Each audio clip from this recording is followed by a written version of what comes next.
dalam perjalanan intelektual, perjalanan kajian saya menemukan satu pertanyaan. Pertanyaan ini penting. Pertanyaan yang diajukan oleh Acemoglu dan Robinson dalam bukunya yang Why the Nation Failed. Dia mengungkapkan kenapa negara-negara dengan keberlimpahan sumber daya pada akhirnya seringkali gagal. Negara-negara tersebut justru mencapai kegagalan, kemudian demokrasinya morat-marit, politiknya kacau balau, ekonominya runtuh, dan pada akhirnya menimbulkan kemiskinan, kesengsaraan, konflik, dan lain sebagainya. Sebaliknya, banyak negara-negara yang diberi oleh Tuhan segala keterbatasannya. Contoh kita lihat Korea di masa-masa awal kemerdekaannya, atau Jepang pasca Perang Dunia, atau kemudian kita bahkan jauh melihat Amerika Serikat saat awal revolusi Amerika, betapa mereka memulai dengan segala keterbatasannya, tetapi mereka kemudian mampu tumbuh menjadi satu negara yang maju. Nah, ini pertanyaan menarik. Atau kalau gugatan ini sama Joseph Stiglitz juga pernah disebutkan sebagai curse of source. Jadi kutukan sumber daya yang disebabkan oleh Dutch disease. Jadi Dutch disease ini penyakit sebuah negara yang sangat bergantung dengan pragmatisme ekonomi, mengandalkan boom komoditi, dan pada akhirnya luluh lantak ketika bonus sumber daya itu hilang. Pencarian kita ke dalam set sejarah peradaban kemudian mengatakan bahwa banyak negara-negara maju memulai pembangunannya justru dengan ide-ide tentang kelangkaan. Jepang misalkan, mereka di awal restorasi Meiji tumbuh, tetapi mereka menyadari bahwa negara mereka kecil, sumber daya mereka terbatas, mereka tidak punya sumber energi, maka mereka mulai berpikir bagaimana membangun manusianya. Kemudian manusia inilah yang bisa mengelola sumber daya, bahkan mendatangkannya. Kalau bahasa sekarang mungkin kalau perlu ya cari investasi gitu. Sama halnya dengan negara yang kita akan bahas ini, negara Singapura. Singapura itu negara sangat kecil, mungkin luasnya tidak lebih dari Jakarta. Kemudian mereka hidup di, ya kalau kita lihat Singapura sekarang, Singapura global economic hub, kemudian juga shipping hub dan lain sebagainya. Jadi dia pusat ekonomi, pusat jalur perdagangan, pusat industri dan lain sebagainya, pusat keuangan global dan lain sebagainya. Itu saat ini. Tapi kalau kita flashback ke Singapura masa lalu, Singapura yang saat dibangun oleh Lee Kuan Yew, atau kalau mau kita mundur lebih jauh lagi, Singapura ketika Raffles masuk, nah ini bukan Singapura yang baik-baik saja. Singapura itu tempat di semenanjung di mana dia wilayah rawa-rawa. Jadi kalau kita mau membayangkan cerita tentang kekalahan Inggris dari tentara Jepang itu kan kalah karena serangan dari rawa-rawa ya, yang Inggris tidak menyangka bahwa Jepang akan senekat itu menyerang mereka dari jalur belakang, dari rawa-rawa.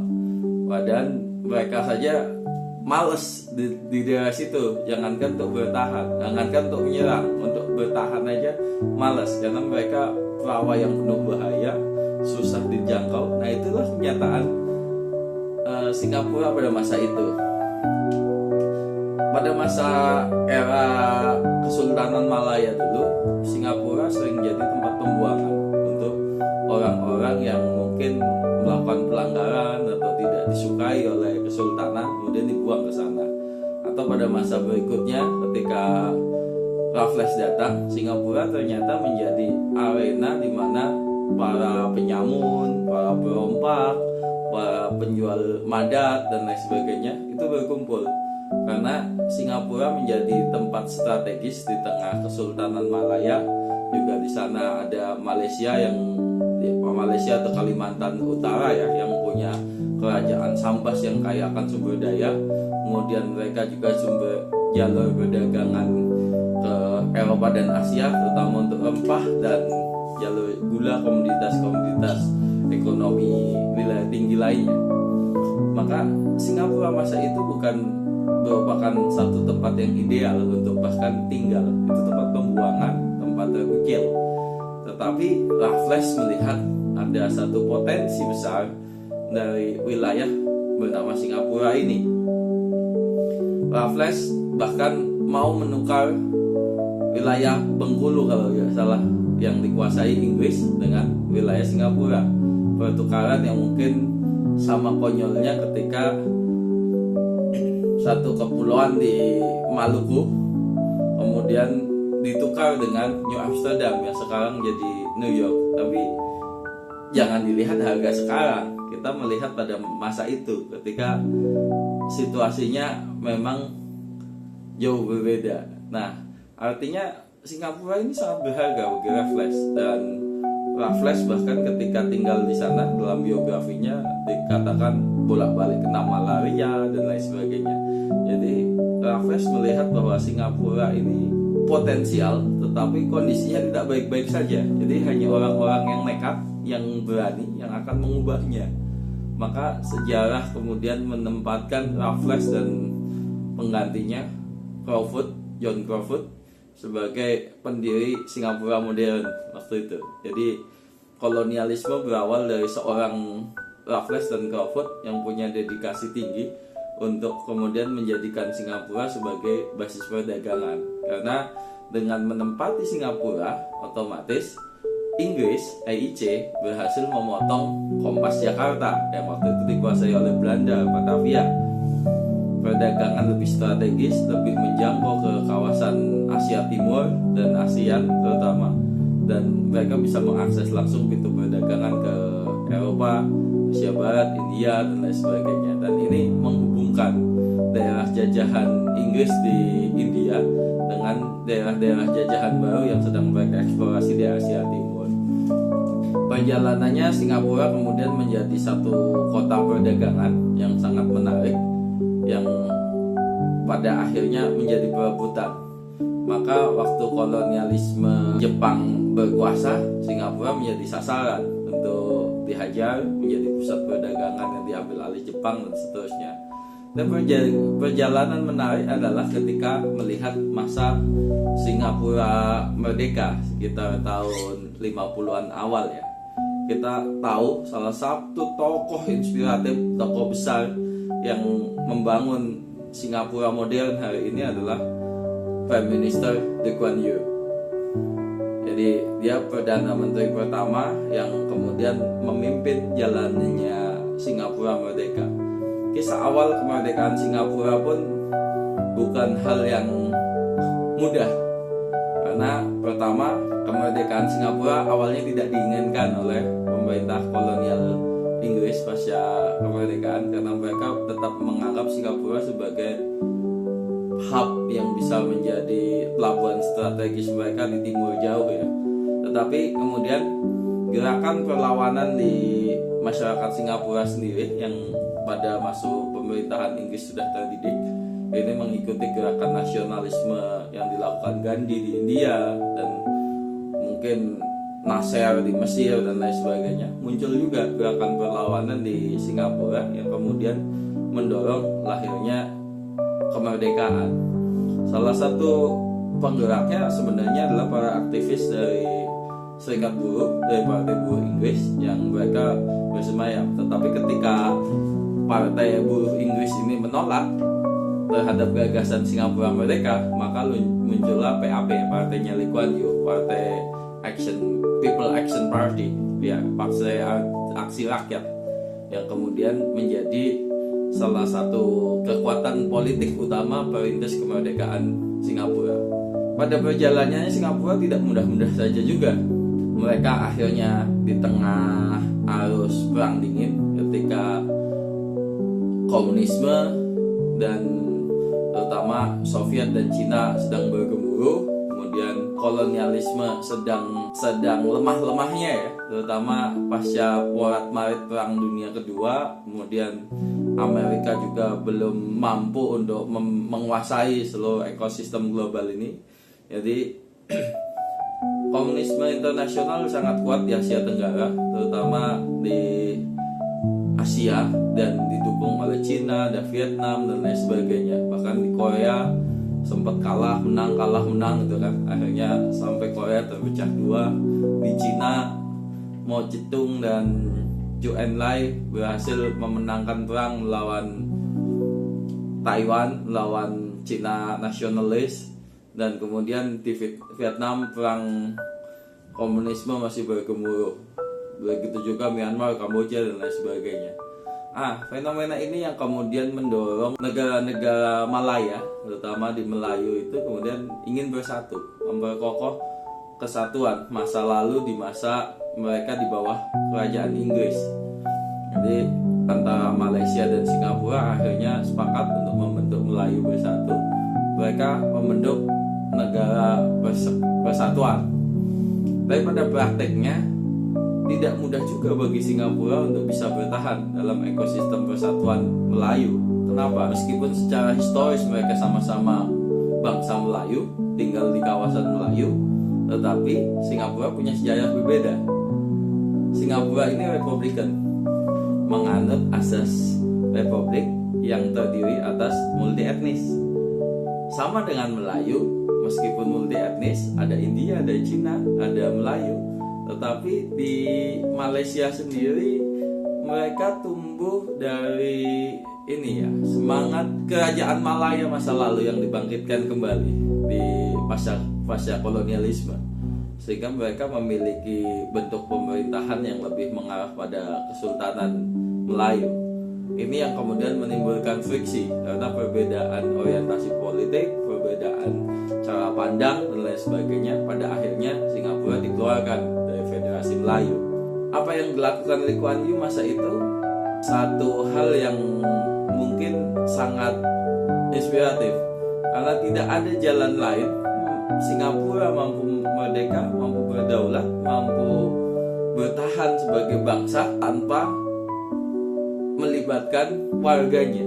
Maka Lee mengatakan bahwa kita bangsa yang dibangun tidak untuk satu ras, tapi untuk semua ras, dan kita bekerja untuk membangun Singapura masa depan bersama keluarga baru kami, jutaan keluarga baru yang terdiri dari multiras, dari India, Cina, kemudian Melayu dan seluruh bangsa-bangsa di Singapura. Itu yang menjadi spirit pembangunan yang dimulai oleh Lee Kuan Yew. Lee Kuan Yew sejak awal menempatkan bahwa egalitarian, jadi kesamaan terhadap cara pandang pada ras-ras yang ada di Melayu itu kunci dari keberhasilan bangsa Singapura sendiri. Ini mungkin mirip dengan spirit awal ketika bangsa kita merdeka. Bangsa kita merdeka di awal juga dimulai dengan spirit kesamaan sejarah yang kemudian menginginkan kesetaraan, bahwa bangsa Indonesia ini bukan bangsanya orang Jawa, bukan bangsanya orang Bugis, bukan bangsanya orang Melayu, Padang dan sebagainya, tetapi bangsa untuk semua bangsa-bangsa yang ada di Nusantara. Nah, cuma perbedaannya adalah mungkin Lee Kuan Yew menerjemahkan ide-ide itu secara lebih serius ya.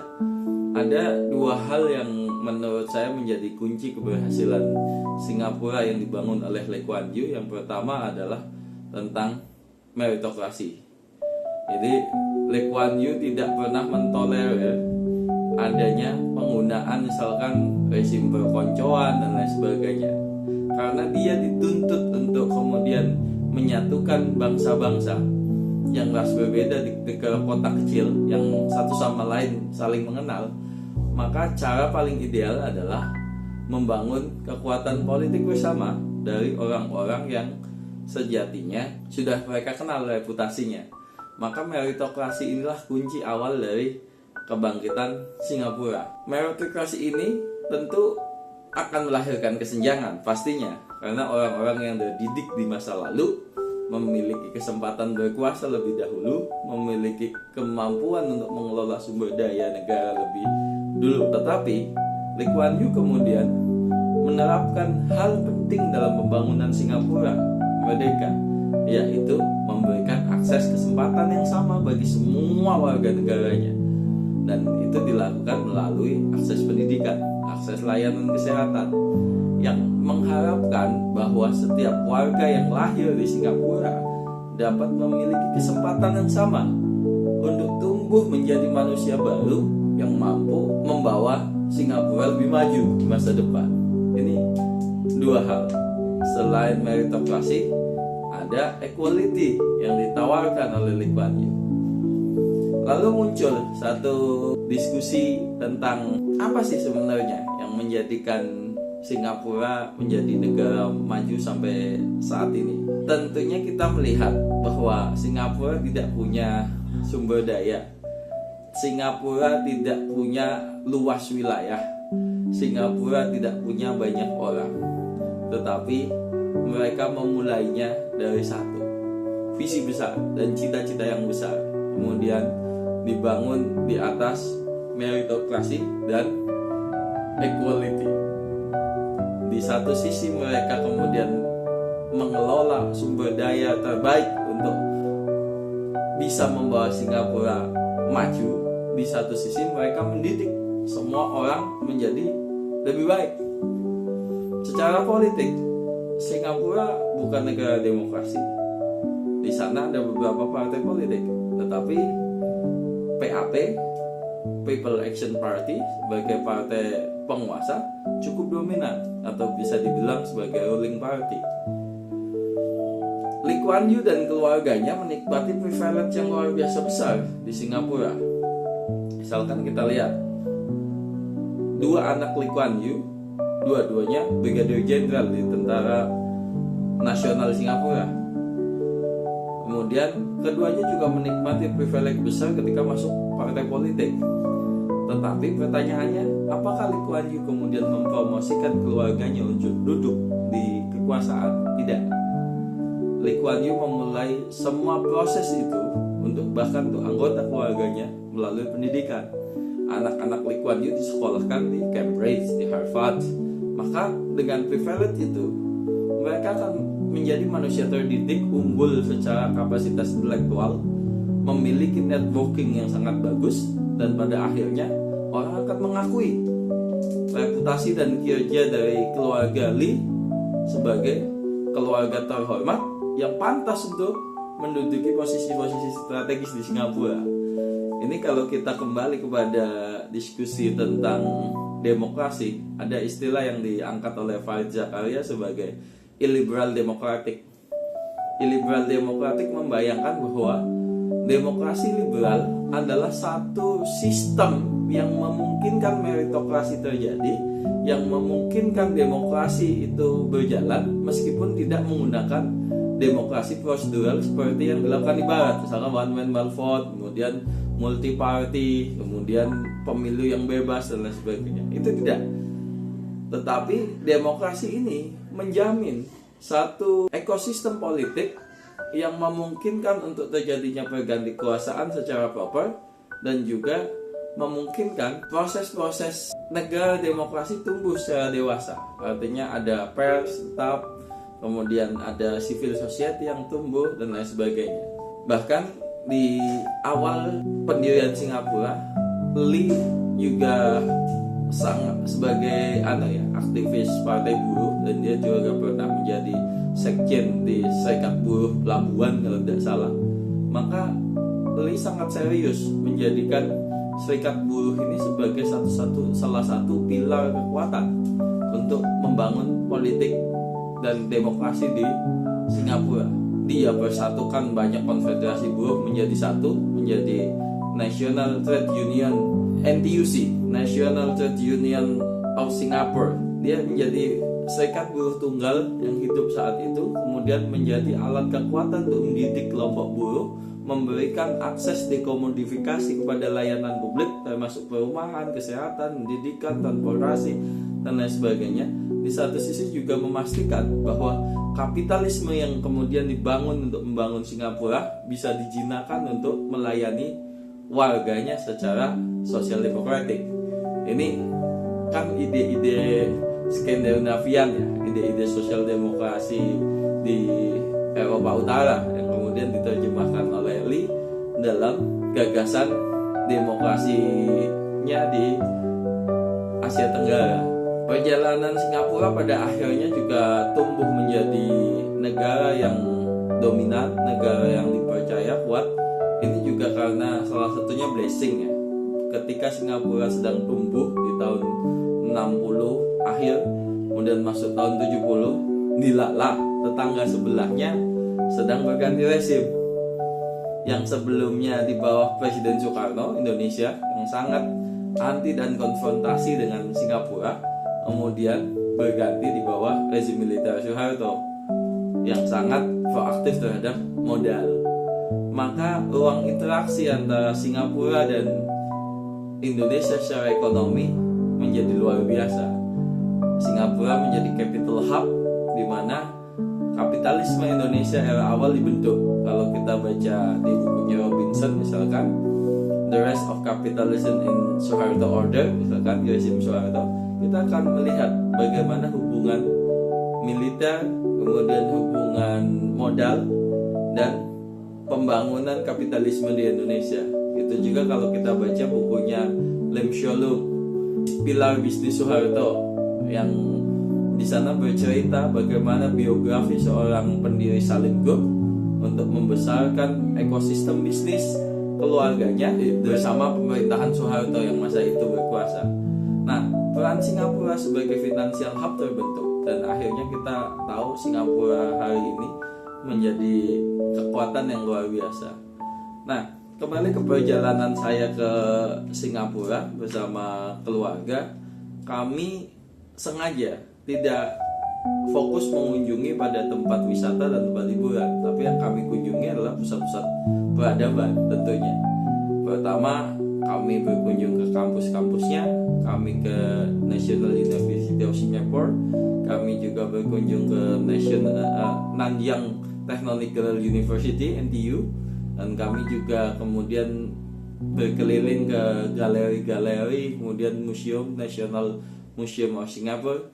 Kami mendapatkan satu hal yang unik. Pertama, bagaimana sih mindset negara maju? Mindset negara maju yang utama adalah masalah optimisme bagi masyarakat dan warganya. Kalau kita datang ke Singapura, kita akan melihat orang sibuk, tetapi mereka punya optimisme tentang masa depan. Mereka sangat teratur. Walaupun ada yang bilang bahwa Singapura ini belum menjadi sebuah budaya, melainkan taatan pada hukum. Jadi kalau kita jalan di banyak tempat pasti ada tulisan dilarang menyeberang jalan sembarangan, kena denda sekian dolar, buang sampah sembarangan, kena denda sekian dolar, dan seterusnya. Bahkan kalau di tempat sepeda, di situ dituliskan seperti di tempat kita, tempat ini diawasi CCTV, ada foto pencuri yang tertangkap dan lain sebagainya. Tapi dengan ekosistem hukum yang kuat, yang law enforcement-nya kuat, menciptakan kepercayaan. Orang saling percaya satu sama lain, yang akhirnya orang mau bekerja sama.